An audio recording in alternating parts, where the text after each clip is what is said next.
Welcome to Social Steps, a series of conversations with professionals around the world who are creating positive change and social impact. I am Luis Guilherme, and for this episode, I am highly honored to start a new category called Human in STEAM, whose main goal is to inspire and empower humans to get into science, technology, engineering, and math fields. I will speak with humans who are pursuing STEAM degrees or working in the field and discuss their stories, experiences, challenges they face, goals they have, study, and career advice. To kick off this category, I catch up with the environmental scientist Matilda Odera. After getting a scholarship, she moved from Kenya to the US to study and set up a successful career in the environmental sector in America. Matilda talks about how she managed to go to the US, her experiences as a researcher in graduate school, few opportunities for prospective graduate students, and why we need more human in environmental science. Don't forget to follow Social Stats Podcast on your favorite stream platform and rate this podcast on Spotify and Apple Podcasts. So let's go to your conversation.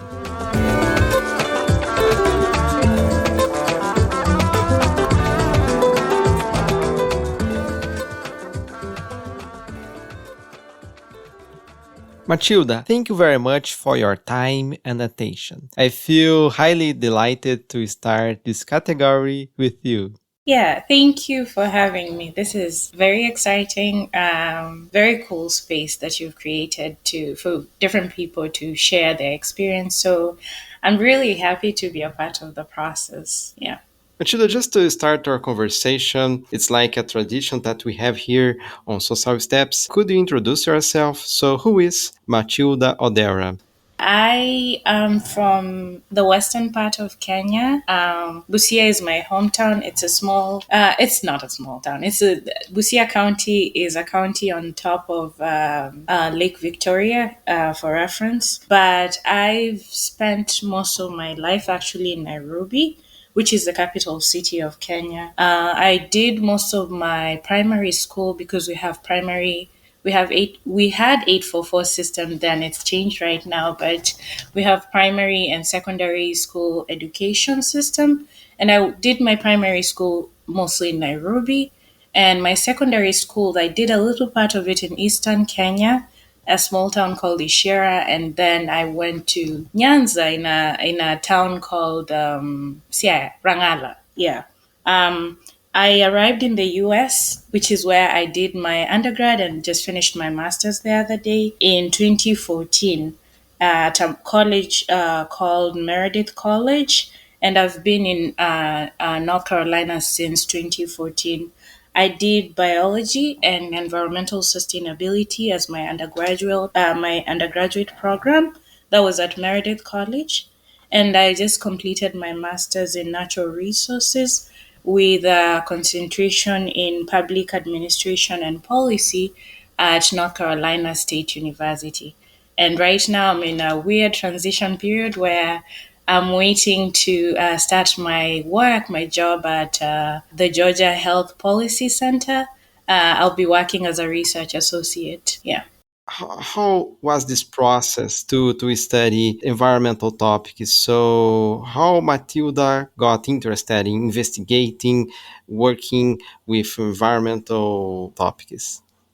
So growing up, I really like geography and geology as subjects, especially the human part of it. I don't know about the education in Brazil, but we are taught the geology part of geography, and then we are taught the human part, which is like the movement of people, what different people in different parts of the world do. So the socioeconomic part of it. So I really liked that. And when I was applying for college, during my school, I also really, really liked political science. And so for my undergraduate, I actually had applied to come study political science. And I took an earth science class at Meredith, and I was like, this is so natural. I really, really like this. And so environmental science just gave a focus to my political science, because a lot of the research I do have political science, either activism or like just the policy side or something. They have a component of that. So environmental science was just a way for me to focus the my love for geology and geography, and that's how I got interested in it. And also, like during my studies in Kenya, most of my coolest parts of studying was when we had field trips, which when you're a geography student in Kenya, you have a lot of field trips. And I got exposed to very cool parts of Kenya through that. So I wanted to see more of the world, more of that. And yeah, that's where I am right now. Yeah.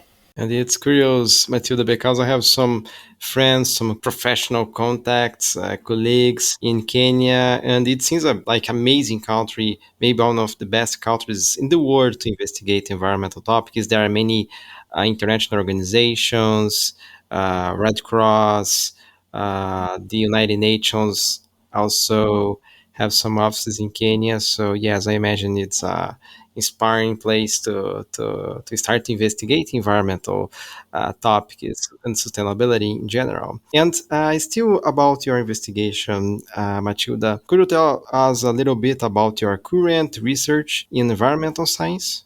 As I mentioned, right now I'm in a transition period. I'll be starting work with the Georgia Health Policy Center, and I'll be researching not political issue, policy issues in just health policy, like informing different decision makers, whether at a national or local level, about different program development, policy guidance, or just general research in health related topics. And I'll be working on children's health care policy. I'll be working on rural health care. I'll be working on just general citizens' health, aging population. But my master's program, I was working with the rural community in Colfax, Louisiana, and it was based on just there had been reports within this community about having bad effects from they felt were linked to a facility that was located very close to them. And so they recruited my team, my advisor, and through Louisiana State University to go in and investigate whether there could be a link between them. And so my part of the project was going in and documenting these experiences and sort of investigating them around themes of environmental justice. So I was looking at how the communities had the structure, different parts of the community had been changed around this facility. And I was looking at the specific effects this community felt like they had experienced. I was also looking at how, if the community had been involved in the establishment of the facility, and to what extent. And so we were also employing the just sustainability framework. And that's just a framework that aims to marry environmental sustainability and environmental justice. Because most of the time, when people talk about environmental sustainability, you're thinking about, oh, the trees protect the national parks or whatever. And then environmental justice is rooted in actually finding out if the costs and benefits of environmental activities are balanced within different communities. Yeah. And so, yeah, that's what I was doing. Because of my legal background, I have many. I am also interested in like investigating environmental justice, and it's curious because when you investigate disasters, for example, you see. Firstly, disasters are not necessarily natural because they like a disaster happened because some politician decided to not invest in prevention, for example, or like a bad governance, and you see that disasters are like they affect people not in a equal way. So a poor community tends to be more affected. So yes, it's a very interesting research. I feel like, yeah, some of them, some of the environmental disasters is due to unpreparedness, people not investing in something, but some of them are kind of deliberate because companies or facilities like find loopholes within the community, like whether this community is not socially as together as other communities would be, in terms of if they come into the community, they wouldn't get a lot of like pushback from that community compared to somewhere else. They find those loopholes, or they create information but make it so inconvenient for people to get to that information.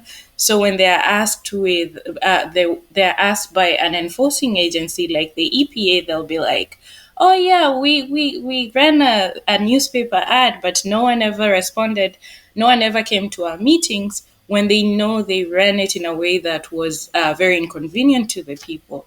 And so, yeah, that was some of the interesting things I found during this research, that some of those sometimes communities were not informed about meetings, or they were not given enough time to talk so they could oppose some of these things. So yeah, some of those measures to get into these communities or to create those types of disasters are very deliberate, and that's something that I think will be very interesting. Like, some environmental justice is a very young field. It started in the 80s. I think those conversations, having them, is very, very important, and I'm excited to hear it continue moving forward. Yeah. Matilda, while I was listening to your experiences, I was wondering, what does a master student in environmental science do every day? So, could you tell us how was your routine at your graduate school at the North Carolina State University? An everyday life of a graduate student, which was very interesting because I did not know how much free time you get as a graduate student, but how much free time you do not have as a graduate student. So let me explain. In America, in North Carolina State University, you are required to take at least 9 credits as a full time student every semester. That means three classes. Most of us, it was 3 classes a week, and so that means you'll probably have one of those or two of those classes meeting Monday, Wednesday, Friday. And so you have to attend those classes, of course. I had some classes that were 4 hours long. So yeah, it's a lot. You would drink all the coffee before you go into class. So an everyday schedule would look like me getting up, checking on my schedule, or if I hadn't checked the previous day, to see what I had to do during the day. Um, so in addition to classes, you have your research. You are either a research assistant, or you are a teaching assistant, or you are both. When I started my graduate education, I was both a teaching assistant and a research assistant. So if I had a class as a teaching assistant, I would check in with the professor like a day or two before to see what needs they had, or answer a few emails from students who had missed class, or who had missed a test and needed to make it up, or students who had general questions about class, or students who needed to be explained a certain concept. So answer their emails. I would go to class. I would go to a teaching assistant class and set up and everything. And my classes, of course, it's a normal attending class, answering questions if there are any. And then for my research, yeah, it would just depend on what I'm doing during that time, whether I need to reach out to my advisor, whether I need to do my own database searching on a certain topic, whether if it was during data collection, my data was actually speaking to people, whether I needed to reach out to those people. Sometimes it would require me calling like several times because this is an everyday person with everyday responsibilities, and you just have to catch them at the right opportunity. So, yeah, each day was very different. And yeah, it required a lot of planning, a lot of feeling like you are your own, I guess, advisor. You needed to put your own self on toes because you had things you needed to fulfill for a day. Yeah. And sometimes there were seminars. Some of those are not slotted in your everyday schedule, but there are seminars that sometimes are very important to what you're doing. There are also networking opportunities. It's also a really good opportunity to go see what people in the field are actually doing, whether it's your fellow classmates or professors or researchers from beyond the school. So, yeah, just looking, it's a lot of your own self management and seeing what kind of opportunities would be beneficial to you and actually making a commitment to attend them. And then during like a later part of the semester, it would be a lot of grading class assignment, not class assignments, grading class exams for the class that I was teaching assisting for. And so the end of the semester would typically be more busier for teaching assistants than the end and the middle of the semester because we have mid-term exams and end-term exams. So yeah, it just depended on where you are in the semester and what responsibilities you had. Masters, like being a master's or a PhD student, is very dynamic, and you feel very alone when, especially me having gone through school during COVID, you feel very alone when you're doing all these things by yourself. So whenever you think about, and I think you can apply that to undergrad too, whenever you're thinking about college, it's very important for you to find a support system, like a support group, people you can study with, people especially who have the same challenges as you do, so that you're able to work at the same time, remind each other of what you're supposed to do, or just rant to each other, be like, I don't like this class. And yeah, yeah. I am curious here about the classes you take because especially in America, there are several but also in Europe there are several options like sustainability degrees, environmental sciences degree, environmental studies degree, and all of them are very interdisciplinary. After all, environmental topics are very interdisciplinary. So I was wondering here which classes you take. So like biology, chemistry, data science, which is getting every day more and more important, geospatial data. So which classes you take? I mean, which classes you took in your masters? It's a bit different here. Actually, let me speak about my two different experiences. For my undergrad, I went to a liberal arts college, which just means there's a lot of things you can take that you would take classes with people who are in math, for example. The thing is, each person, when you got in school, you were assigned an advisor. And with that advisor, you will go through your 4 year plan of how you're thinking of finishing your degree. And so despite it being liberal arts, each program has core classes that you have to take, and then they have electives that you can take, but they require you to take a certain amount of electives. Elective just means you can take either, but you have to take a certain amount. And so you would work on the 4 year program. It's the same thing I did in my master's program. Had an advisor, went through the core classes I needed to take, and then electives I could take. And so there are some classes that are only taught once a year. That means they're either taught only in the spring and then it will be taught the next spring, or if they are taught in the fall, they would only be taught the next fall. So the reason why they assign you an advisor is so you can be on the lookout for all that, and so you can graduate in time. And so I took in my natural resources, which is my master's program, I took a data class. I took a statistics class. I took two statistics class. One was more public administration, and the other one was more just data, like just math, like just showing me how to manipulate different data, whether it be qualitative or quantitative. And the public administration one was more qualitative.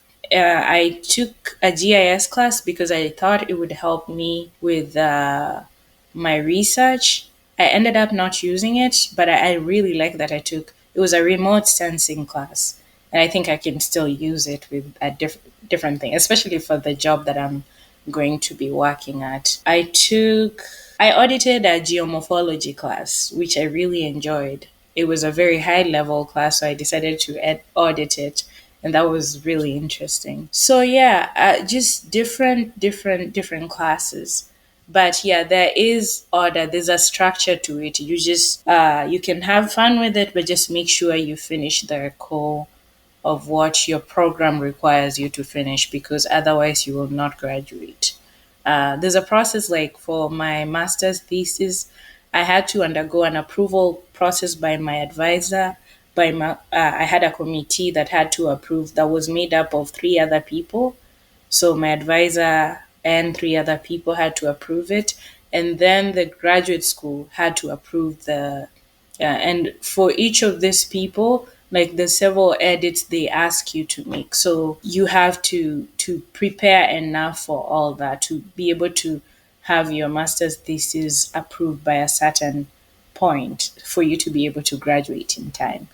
GIS is actually important for almost Almost everything. everything. Yes, Yeah, exactly. yeah. I am It's learning. becoming the new math. Like it's becoming the new math. You know, when you were going to school when you were younger and your math teacher would be like, "You'll use this math everywhere. Math is everywhere." That is becoming GIS right now. Like everyone is using GIS.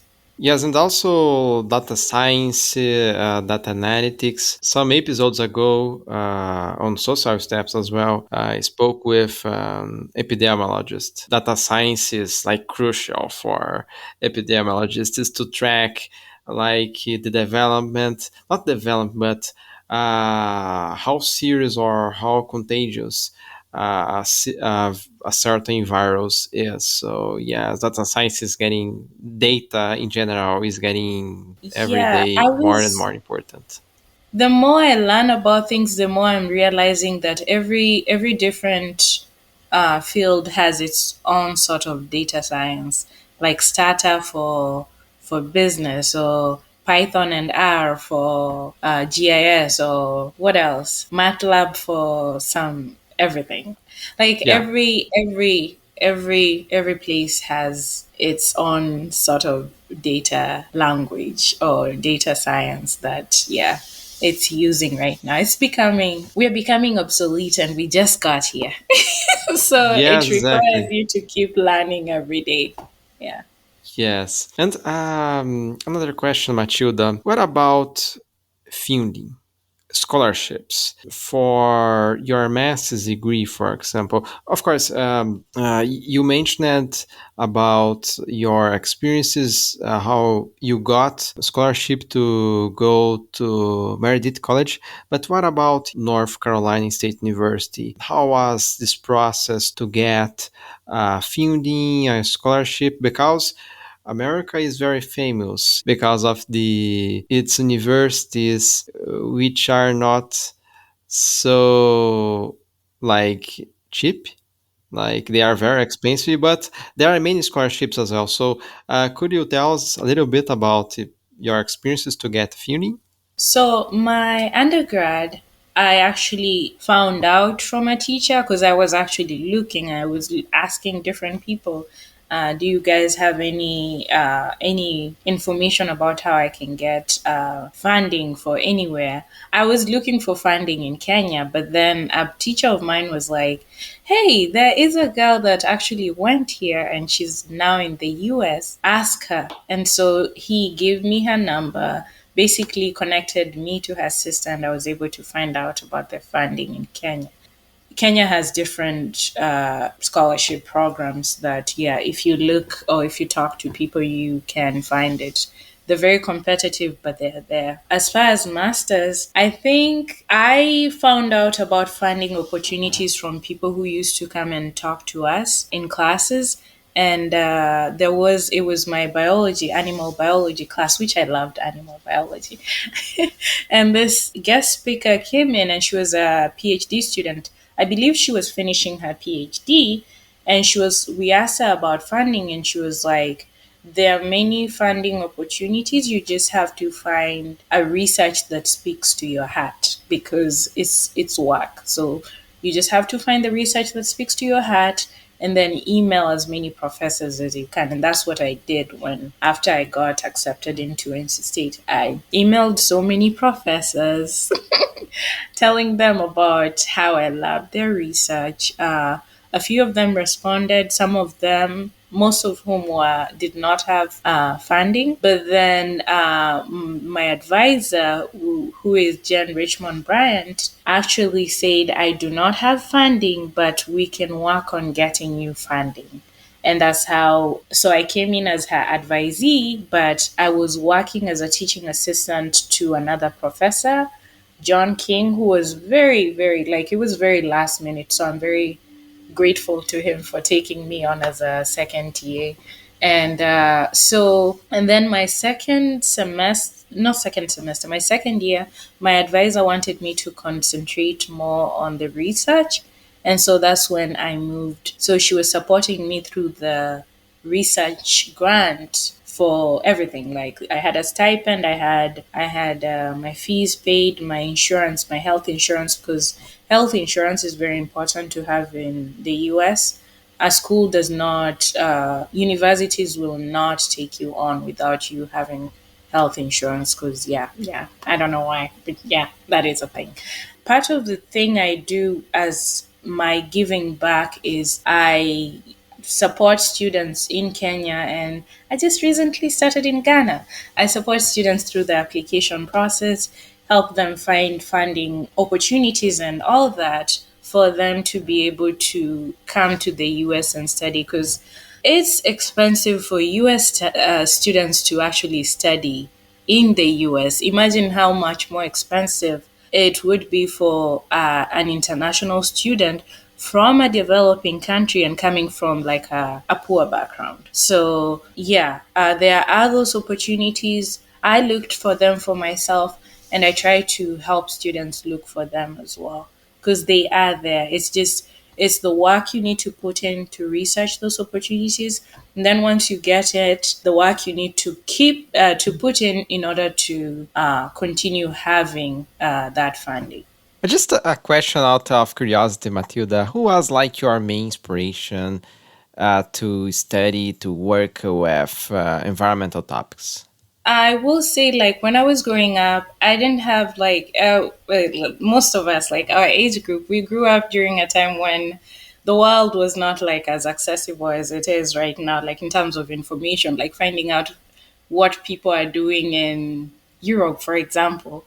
I grew up in a very, not in a very, I grew up in Nairobi, but I had very limited access to information. But as I'm growing up, I'm meeting people that are very inspiring, doing really great work. So one of those people is Jen Zilekova. She's the founder of 500 Women Scientists, and she's also one of the scientists like contributing to climate change science and all this exciting stuff. And another one is Dr. Raven Baxter. I follow her on social media, and she's an educator. She's a scientist. She's all these amazing things, and she reaches so many people by just talking about her work and just talking to people about everyday things and how that applies to her work. Another person is Wangari Maathai. She was a Nobel laureate from Kenya. Another person is my Meredith College professor, Dr. Stats. He's just a very brilliant man. And most of these people are inspirational to me because they're not just brilliant people, but they are going beyond their obligation and working on making science actually more accessible to other people, especially people from underserved or underrepresented communities in the science field. So, yeah.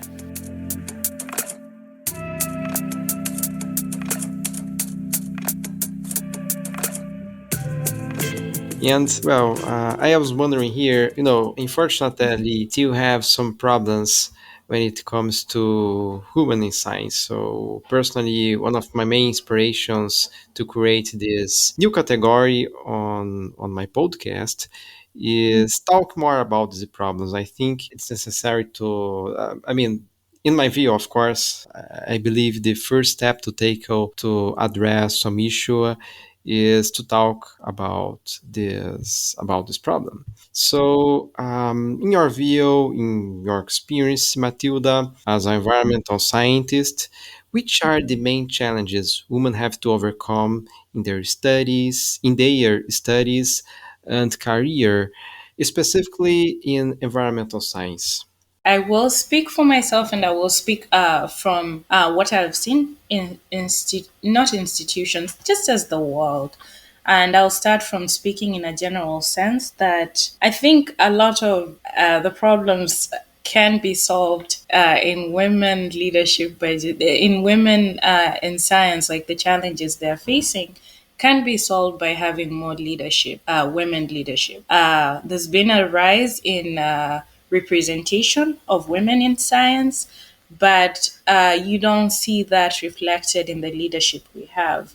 And yeah, just Google and see the chancellors around the world, see the leaders in different departments around the world, and there's still a very huge underrepresentation of women. And I always am a big believer that the more leadership represents the people that it's serving, the more the benefits can be felt overall.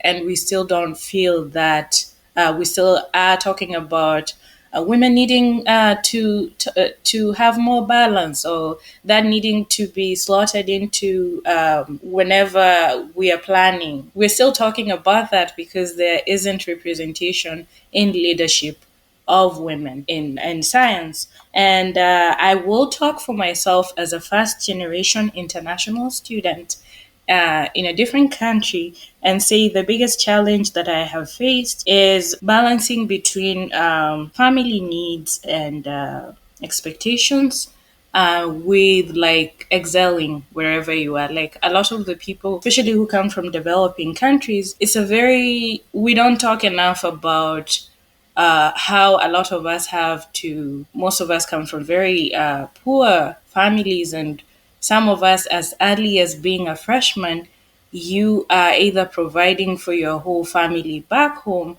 or you are expected to make some sort of contribution back home. And so balancing that has been sort of a challenge to me. And I've seen some of my friends, like whenever we are talking, that is something that is a big challenge to us. And so I'm saying that not to put it out there like we need to cater to that, but that is just a challenge that I have experienced on a personal level. Yeah. I actually maybe it's interesting to clarify this part, Matilda. Why the United States? So why did you decide to study in the United States instead of staying in Kenya or going to another part of Africa? I have heard that many African students go to South Africa, for example, or Europe, like United Kingdom, France. So why America? And America has some, in your view, is a better place for human scientists? Okay. Thank you so much for that question, because I feel like I should have tackled it in the beginning when I was introducing myself. I am a Zawadi Africa scholar, and Zawadi Africa is a foundation that was started by Susan Boyer. She's a very, very great woman. If you don't know her, she works in Coca Cola. And she started this program so that more women from underprivileged backgrounds could have access to education opportunity. Zawadi Africa has partnerships with different schools around the world. The US is one of the countries it has partnerships with Canada, several countries in Africa, including South Africa and Ghana, and like different places in Europe. And so I applied to a few schools through Zawadi Africa, and Meredith College in the US was one of the places that accepted me, gave me a really good scholarship package, and I knew someone at Meredith who had gone to my high school, and she spoke very highly about Meredith. And when I came, I experienced what she talked about, because it was a really good transition from Kenya to here. I felt very protected, very taken care of when I was at Meredith. And so, just that experience, knowing someone from Kenya, having that connection through Zawadi, and yeah, having that friend to talk me through the whole application process. Yeah.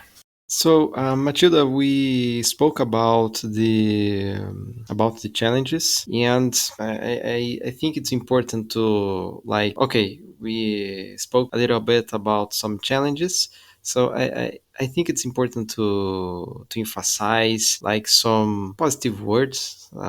Yes. So a recommendation actually, something that we can do after this conversation. So, how to encourage more women to work in your field in environmental science? Or I will also speak about that on a personal level, like what I've experienced from doing whatever.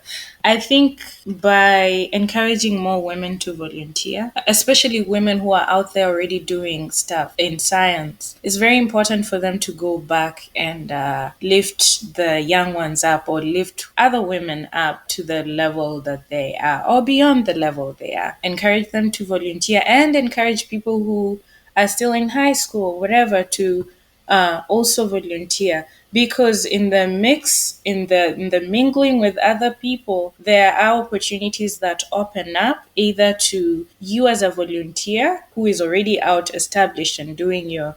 There's an opportunity for you to give back, and there's also an opportunity for the person seeking opportunities up here to interact, network, know the things that could be open to them, because that's how I found my opportunities, whether it's an internship, whether it's a space in a lab, whether it's a job. Yeah, networking is very important, and some of the networking experiences gotten through volunteering, and also just encouraging women to not shy away from applying for those opportunities that they see, because I don't know why, but we are brought up to be very humble. Women are brought up to be very humble, and it spills into our lives, it spills into our careers. Like, apply for it, yes, do your research, and but don't shy away from applying for those big jobs. Yeah, because that's how we'll change the world. Yeah, yes. No, it's interesting. Like networking is, I always say that networking is one of the most important things that many universities don't teach. So I have never had a class on my law school Mm-hmm. about networking. Mm-hmm. And I Yeah. remember it's interesting because I remember in 2019 when I went to Germany, I visited. I went to the University of Heidelberg, and there are many students from developing countries, including from Kenya. And it was interesting because I have saw some groups on the social media, but during my classes I love interacting with other cultures. So I meet several Indian women, of them were researchers at Heidelberg and also at the University of Frankfurt, and they had like a big group, Indian Women for Science in Germany. Uh-huh. So it's a group to encourage more and more women from India, more Yes. specifically Yeah. to study in Germany. So I think networking is amazing. So it's important to these groups are. Is always important to encourage more people to have some stories as well, to see okay it's possible because I know two or three or four people who did that. So yes, it's possible to study abroad and to develop a career in science and technology. And well, okay, we are talking about the students, but let's talk about the academia. So yeah, how could academia reduce gender inequality? Which strategies should universities adopt to close the gender gap in the scientific community? I think you've covered one of them, which is creating spaces for women, specifically for women, to talk about women specific issues in science. And in doing that, encourage each other that, hey, despite you going through this, I am here. I have also gone through this, or I haven't, but I'm here to lift you up, or something like that. Creating those spaces where women connect with other women, creating training that empowers women, because sometimes you create this space for women, but you end up not creating. Sometimes you create a space where, for example, on a leadership board for a woman, and then she comes in and you just have her there as a flower. I don't know, but creating spaces that actually are empowering women, not speaking for them, not just simple things, and creating leadership programs that are specifically directed at women, creating check ins with women, like checking in to make sure their needs are being met, and also creating recruiting campaigns targeted at women, because that is how we increase visibility of women on in academic fields, and we also increase like the number of women in science. We can also do mentorship programs that are compassionate and empowering, again, for women, to just have more women, yes, but also have empowered women in academia, because empowered women empower other women, and we need as many women as we can in science, especially at higher levels, at PhD levels or postdoctoral levels, or as professors.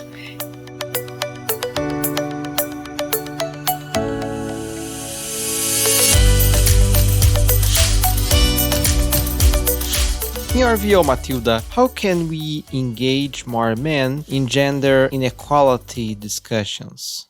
That was a very interesting question, and I'm glad you asked it. I think just making speaking about gender inequality normal, like being able to have that conversation. And it's not just like talking about, oh, you're discriminated at work. Oh my God, that's terrible. Like making it targeted. Oh, you've been discriminated at work. How can I help? Like making that conversation normal. And I feel like gender shouldn't be assigned a corner where it's brought out when it's convenient for everyone. If we make it an everyday conversation, like make it as normal as possible, it becomes abnormal to sexually harass a woman at work. It becomes abnormal to discriminate against a woman at work. So, yeah, I think just the first step of solving a problem is being able to talk about it. And we still haven't made women safe enough to talk about issues that are very fundamental to them being productive at work. So, creating that space, that safe space for women to speak about their experience. Yeah.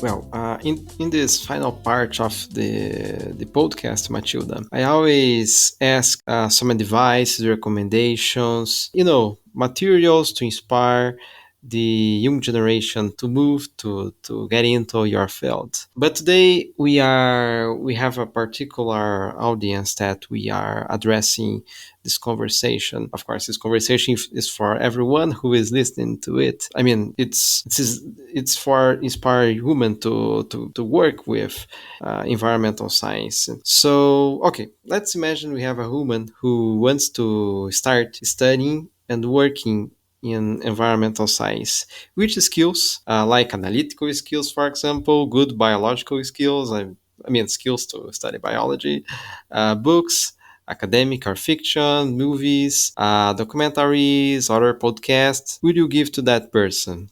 And any career advice? Yeah, so I'll start with the materials. I'm a very fiction. I read a lot of fiction.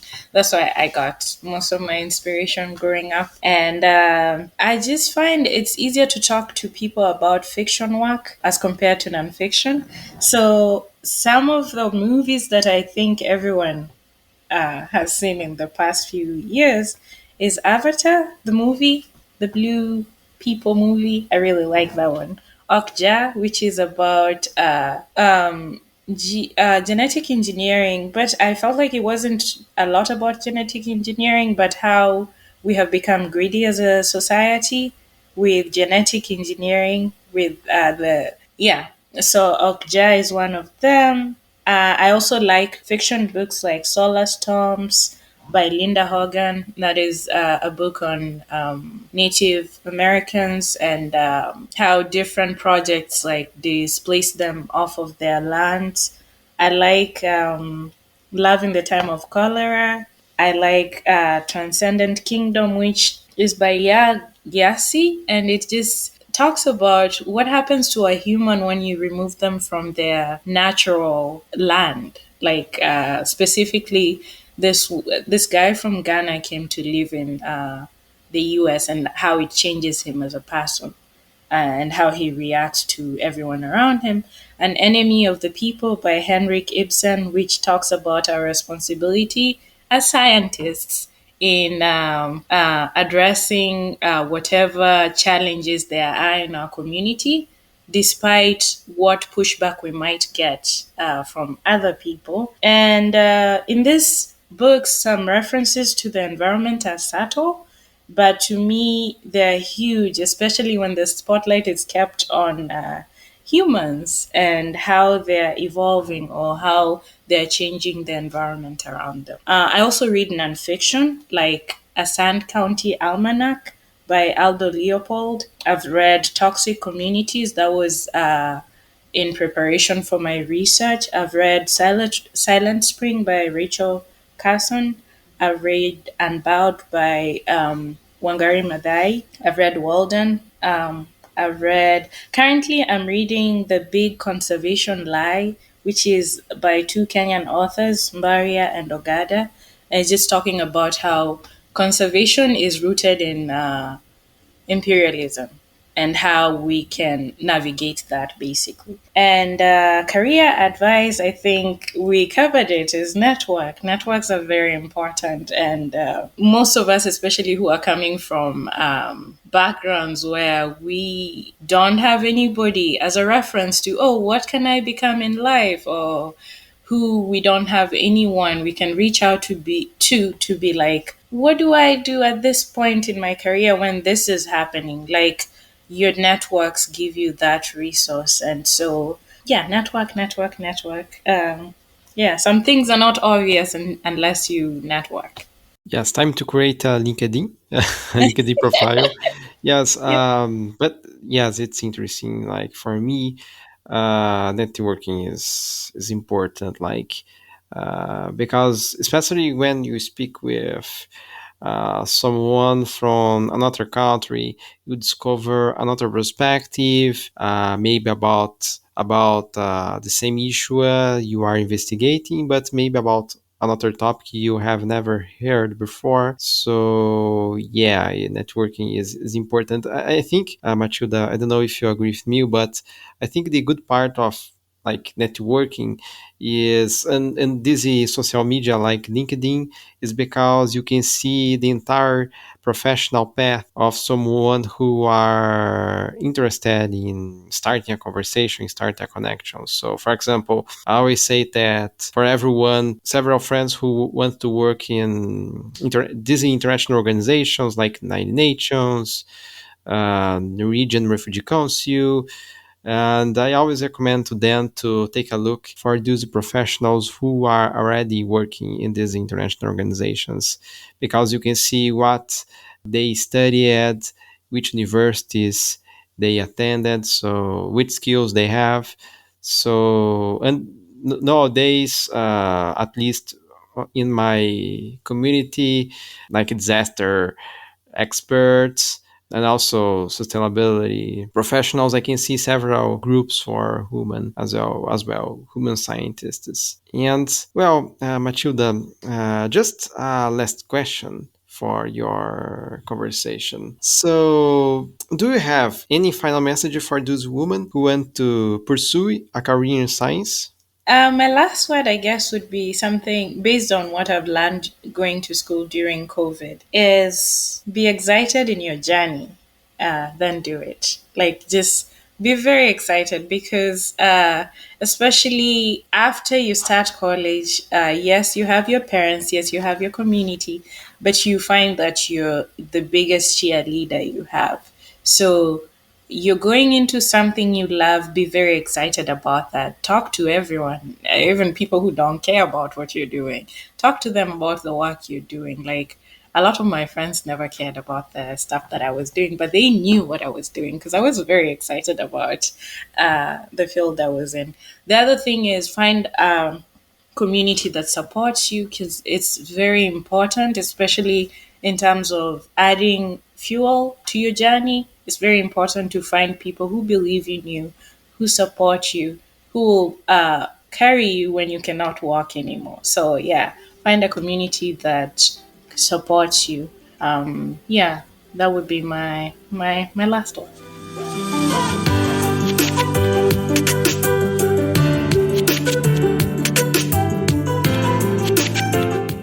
Tilda, well, congratulations for you. It's never easy to move to a field, to be a human science is never easy. It's still a difficult thing, even though we are recording this episode in 2022. And by the way, coincidentally, today is the Earth Day. Earth Earth Day. Day! Happy Earth Day! I wanted to wish you a happy Earth Day and I forgot. Happy Earth Yeah, Day. yeah, happy Earth Day. So it's never easy to move to such a field. Apart from that, you also move it to another country in another continent. So congratulations for you, Matilda. I wish you all the best. And thank you very much for joining us today to start this new category on Social Steps podcast. Thank you so much, Louise, and thank you for having me. As I say, I feel very underqualified to be on your podcast, so I really feel like it's an honor to be interviewed here. Thank you. I may safely say you are the most qualified person to start this category, Matilda. And it's an immense honor to have you as my guest.